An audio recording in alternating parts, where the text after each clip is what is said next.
Good morning everybody. Once again I welcome you all to biology class. So we are discussing a chapter that is a plant movement, or you can say the transport in plant, right. In the chapter transport in plant, there is a movement of the different molecules from roots to the tips, from tips to the roots. We can say that water moves from the roots to the tip, and from the tip, or you can say the leaves where food are prepared, they migrate to the different area, right. And how this actually happens.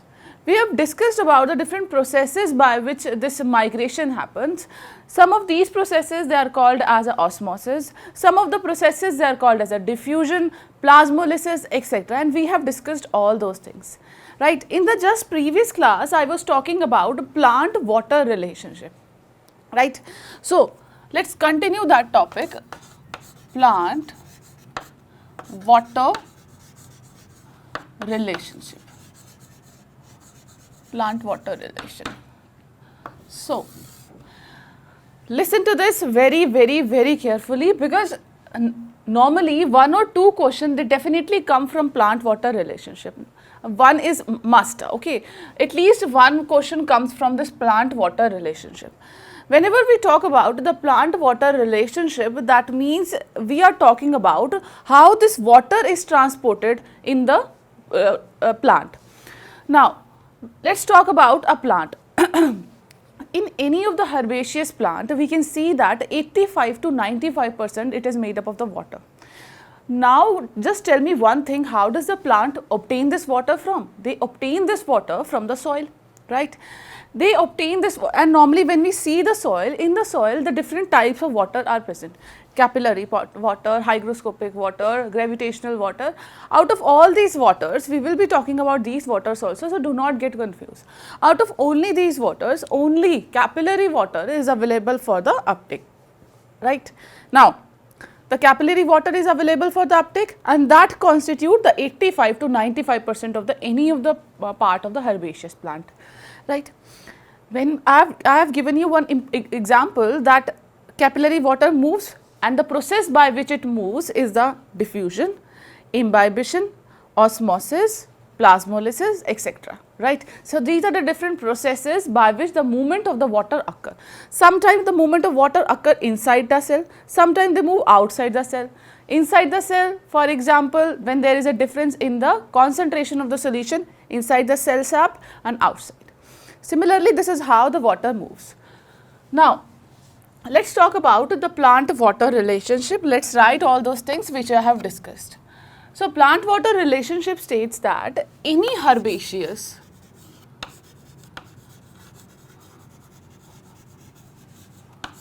plant has 80 to 90% water. Yes. Even human body, even when we see the total earth crust, 71% of the total earth crust is also surrounded by water, it is covered with the water. So, in the herbaceous plant we have 80 to 90% water. Now, plant obtain this water from soil, obviously. Right. Soil has hygroscopic,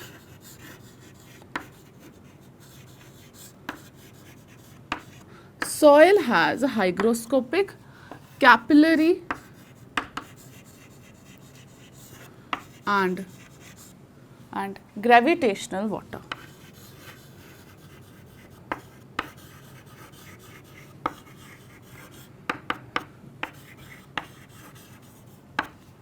Right. Out of these three type of water, hygroscopic, capillaries and the gravitational water, only capillary water is available for the plant.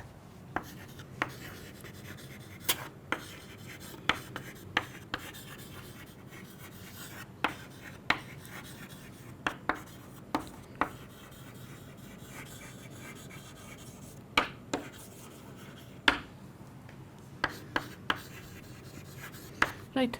Now, there are different processes by which this water is transported into the plant. They are osmosis, They are diffusion,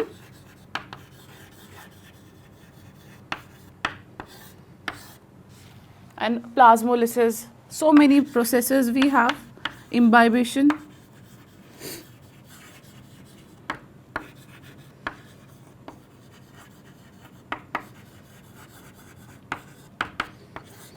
and we have already discussed all these processes in detail, right? So these are the different processes by which the water move to the different part of the plant. Now let's talk about in this, before going in detail, that how this water is transported to the various parts of the plants. Let's first discuss about the different potential. In the previous class I was discussing about the osmotic potential, or you can say the solute potential. Now, so we were discussing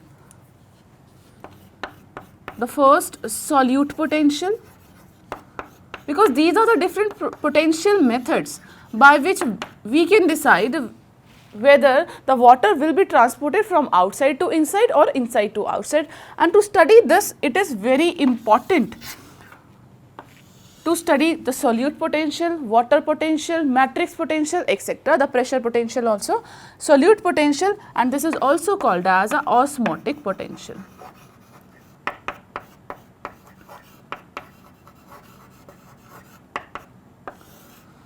Now, listen to this very carefully. We have discussed a small of it in the previous class.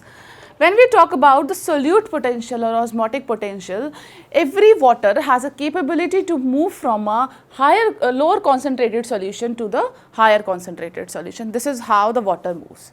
And when we talk about the movement of the water, right, movement of the water, they basically, because I have told you that concentrated word, so it depends upon the solute, right. And when we look at this osmotic potential, we have discussed the word which is called as a osmotic pressure, right, we have discussed that.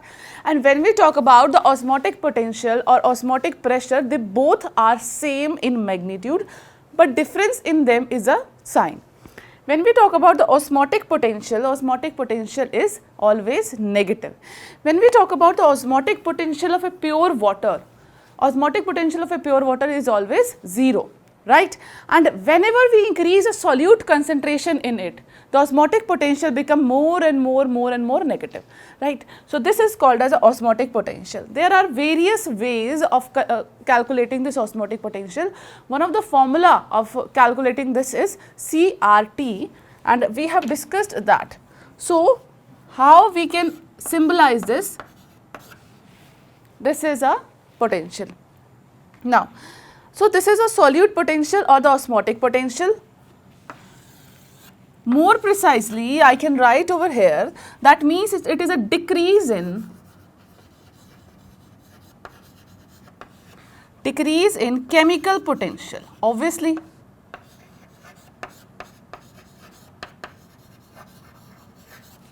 Of pure water.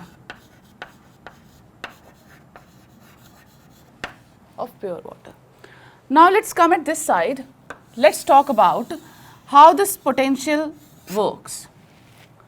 So we are discussing the osmotic potential. Osmotic potential, that means what is the number of the moles of the solute which is present in them. More the number of the solute, more the value of this psi s will be negative, right.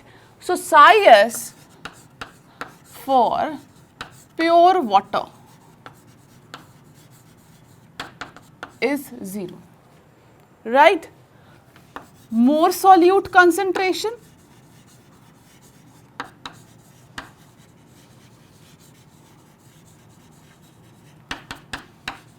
it will be more negative.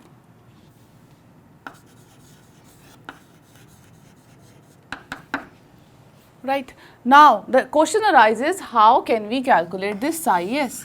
The formula for calculation of this psi s is equal to C into R into T.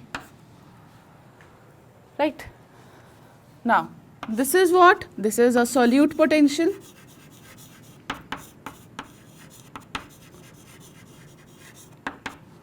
Right. This C means concentration of solute, how much solute is present in them, right? R is gas constant, and you must have heard of this gas constant in your chemistry classes. T is a temperature in degree Celsius.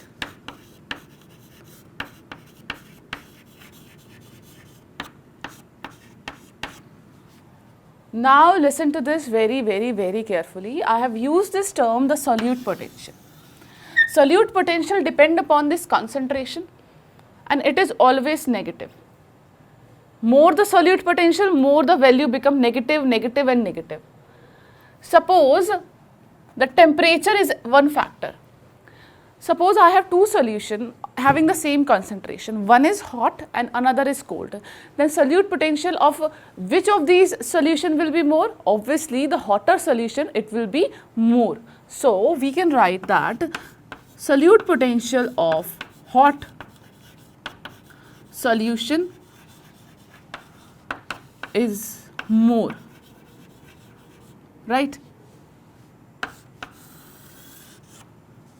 That means as I will keep on increasing the temperature, there will be increase in the solute potential, right? Because it is a factor of this temperature, right? So this was our first, which is called as a solute potential and osmotic potential. Second, very important, that is called as a Turgor pressure. We have discussed about Turgor pressure. Hope you remember that. And now let's write about the definition of this Turgor pressure. Turgor pressure is equal to the magnitude of wall pressure, right? That means how much a protoplasm is forcing the cell wall. That is called as a Turgor pressure when it is placed in the hypotonic solution. Similarly, the wall pressure is opposite of the Turgor pressure when it is placed in hypotonic solution.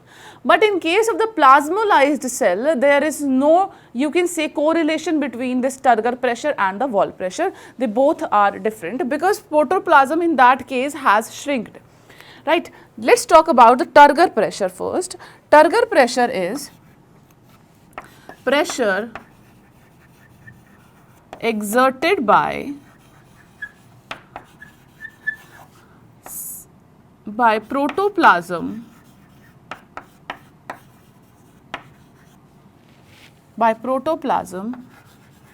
to the wall of plant cell, right, when placed in hypotonic solution.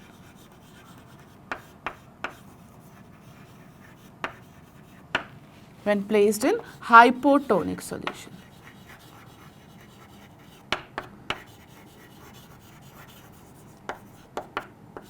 Now, listen to this again and again.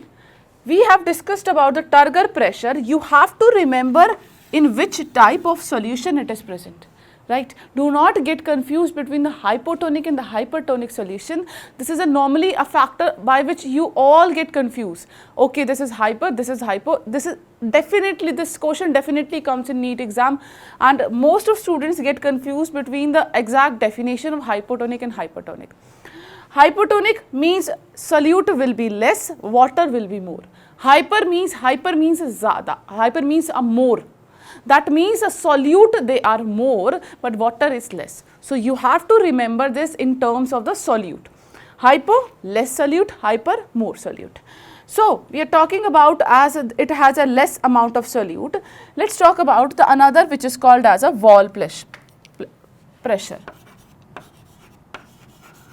Wall pressure.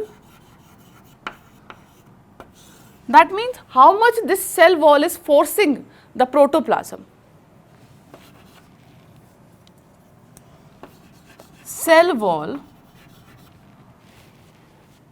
force on protoplasm. So this is the first question. In active transport, carrier protein are used, and these carrier uses energy in the form of ATP. Now there are two type of transport.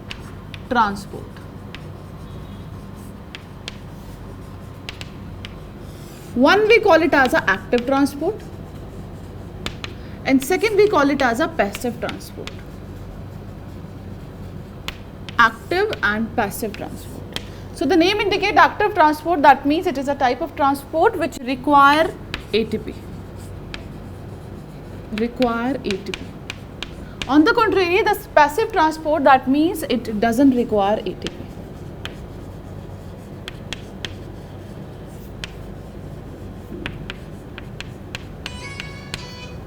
It doesn't require ATP. Now this active transport, they work against the concentration gradient.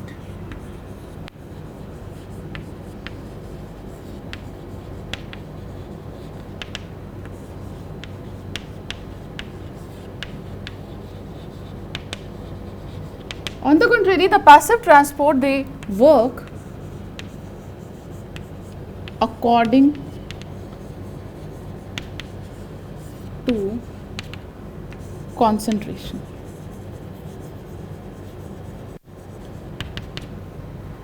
So in this situation, let's understand the whole situation.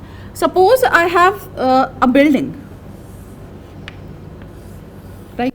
This is a building, various floors are there, and what I want is to transport a water. If I have to transport a water from upside to lower side or lower side to upside, the following thing will happen. If I have a water over here and I want it to be transported on the top of the building, how can I do that? I'll use a motor,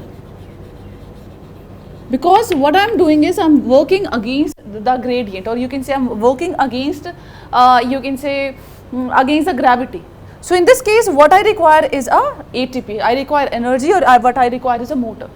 So that is why I have written that it works against the concentration gradient. So here the concentration gradient literally means there is always a movement of water from a region of a higher concentration to a region of lower concentration, that we know.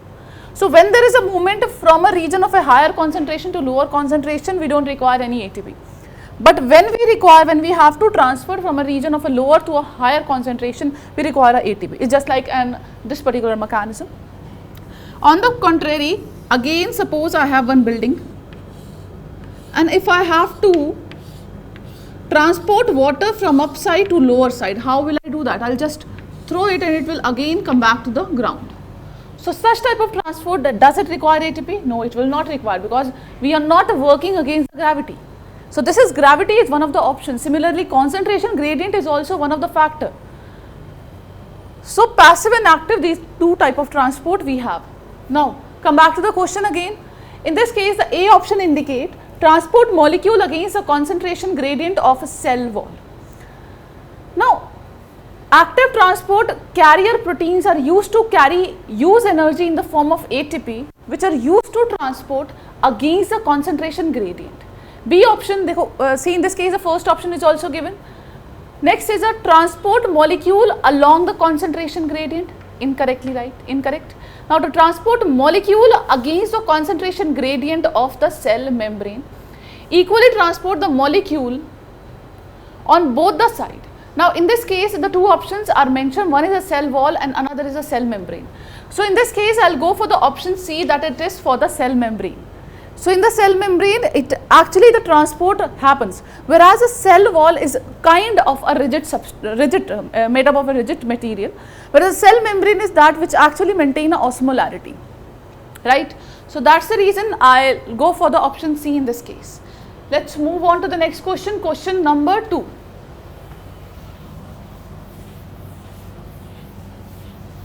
Now, the second question, which among the following is a main component of a phloem sap? So what is a phloem? So phloem, that means it is that transport medium which help in the transportation of the food. And the transportation of food is always bidirectional. Food is synthesized in green part of a plant. From there it is being transported to the various part. And how this transport occur? Because of the presence of a permanent tissue which we call it as a phloem. Now these complex permanent tissue, because it is made up of more than one type of cells, they help in transportation of food, and that food is actually present in the form of a sucrose. We know that the food is transported in plant in the form of the sucrose. Not only the sucrose, in fact it also helps in the transportation of the water. Let's look at the various options. Water and sucrose, the first option is given. Yes, this is absolutely right. B, the sugar hormones in the amino acid, incorrect. Water in the glucose, no. Water in the inorganic element, no. So in this case, actually just imagine, just remember this thing. When we talk about the synthesis, a food is being synthesized, we always say the food is synthesized in the form of a glucose. Absolutely right. But it is transported in the form of sucrose, this you should remember. So that's the reason I have chosen option A in this case. So which option is right? Option A for the question number 2. Let's move on to the third question of today's session. Now again, a very easy question. Please have a look. Identify A, B, C, D in a given line diagram and select the correct option. So I have to choose a correct option. Now as you can see, this is, you must be familiar with these kind of diagram. So they actually explains the transport mechanism. So this particular D which they have mentioned, this is a D, this is a rounded structure, the three rounded structure which they have made. They are actually a carrier protein. What are these?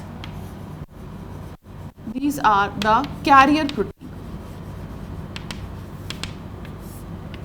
And what is the function of carrier protein? Carrier protein, that means it carries something. So in the A option, the carrier or protein is transporting a substance from one part to the another part in a single direction. Such type of transport is termed as, that means A is termed as a uniport. Uniport. Now, B actually indicate one molecule is transported in one direction. Simultaneously, the second one is transported in the another direction. This is termed as antiport. Antiport. So these are the carrier proteins. Now the C, as you can see, both the arrows are towards one side. That means both the molecules are being transported to the same side, but they has to be transported together. So this is what? This is a very good example of a symport. So we have three mechanisms here in front of you. Uniport, that means molecule is transported in a single direction. It doesn't depend upon the another molecule, whether the other person is coming with us or not. It doesn't depend upon that. Second, in this case, one molecule is being transported to the other side and it caused the movement of another molecule from the other side to this side. This is a antiport. Next is a symport. Symport means I will not go alone. I require something and then only I will go and I will move towards the other side of the membrane. So this is a symport. Now let's look at the appropriate option among these. A is a uniport. A, where is a A? Yes, A is a uniport. B is a antiport. Yes, this is an antiport. C is a symport and D is a carrier. This is absolutely right. I got my option. That is option A is correct. Simultaneously, you can look at the other option also, and as you can see, all the options, they are just mismanaged. So I don't think so I need to talk about the other options. Let's look at the next question, question number 4. Now one other very important question. Which of the following is ascent of sap? So ascent of sap actually means transport of sap. So for that, the mechanism which helps in the transportation is a root pressure. So root pressure is that pressure which is actually generated at the root pressure. The transpiration, similar kind of pressure is exerting because the transpiration rate is very high. Above it, above the plant, on the leaves, the transpiration rate is very high and they are losing water at a very fast rate. Definitely they will be creating a pressure in the whole capillary so that the more and more water can be withdrawn from the roots. It's just like that of a cohesion adhesion theory which we have discussed. So in that case, all these kind of pressure, they are working simultaneously. Root pressure, a pressure which is there at the roots. A capillarity is there and the transpiration is occurring. Now forget everything, let's revise. Transpiration is occurring at a very fast rate. Imagine a situation. Similarly, second, you can say transpiration, loss of water is happening and a capillary action is there, and because of these capillary action, they will be continuously withdrawing water from the roots, and it will continuously happen. And water which is coming into the roots, that is because of the root pressure. So that means all these options, they are involved. So I'll go for the option D. Let's look at the next question, question number 5.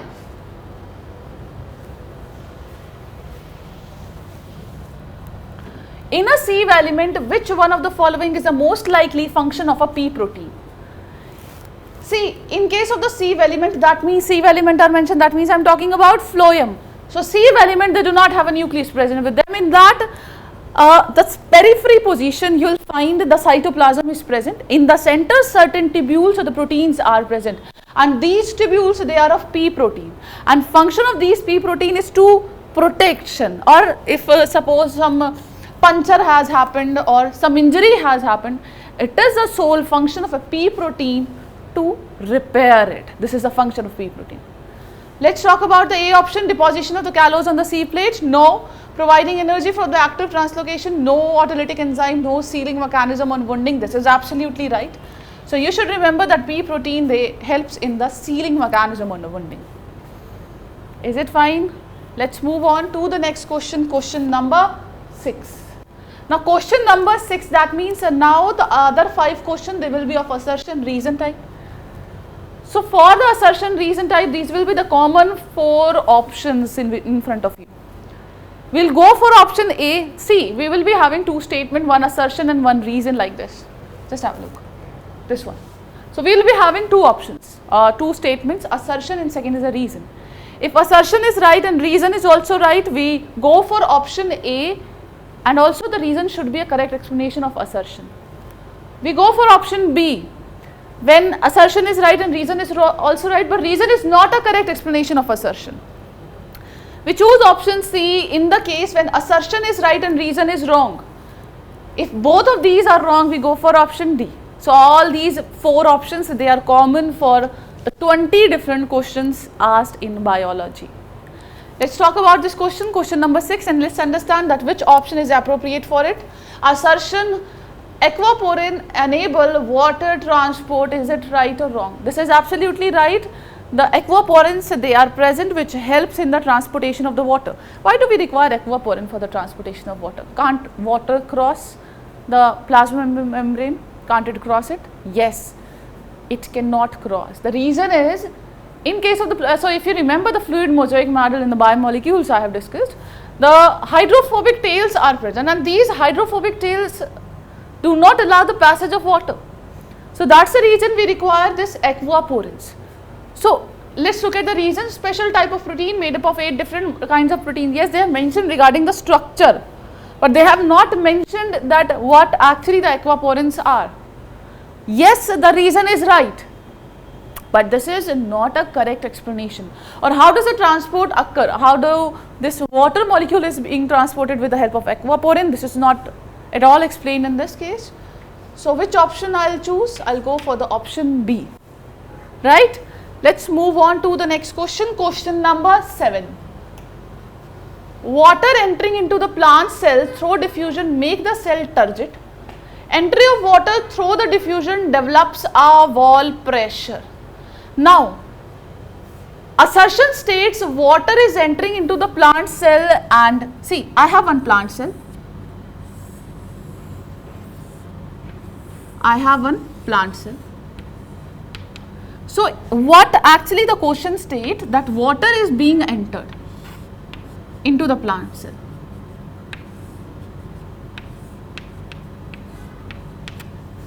Right. When water is being entered from outside, this is outside,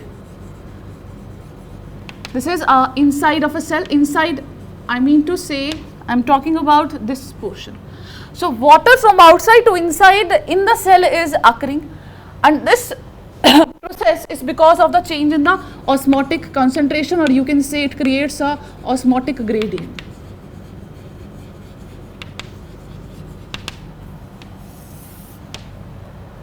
Right? Is it fine? So, in this case, it is not actually the wall pressure. This is because of that particular osmotic gradient due to which the water is being entered. Though it will happen that after some time, this particular protoplasm will exert a force on the outermost cell wall. Yes, this will happen, but they have not explained the things properly. And in this case, the entry of water through the diffusion develop a wall pressure. No, absolutely incorrect. entry of water doesn't create a pressure. Instead, the turgidity of a cell or turgidity of the protoplasm, or that protoplasm one is, it has swollen, it will exert a pressure on the wall from the inside, and which is just opposite to that of the osmotic gradient, right? Hope you are getting what I am trying to say. So in this case, this particular option, the reason is totally incorrect. So I'll choose the option C in this case. Which option I'll choose? I'll choose an option C, because assertion is right and reason is wrong, right? Like this, we have so many questions. Now, so we are talking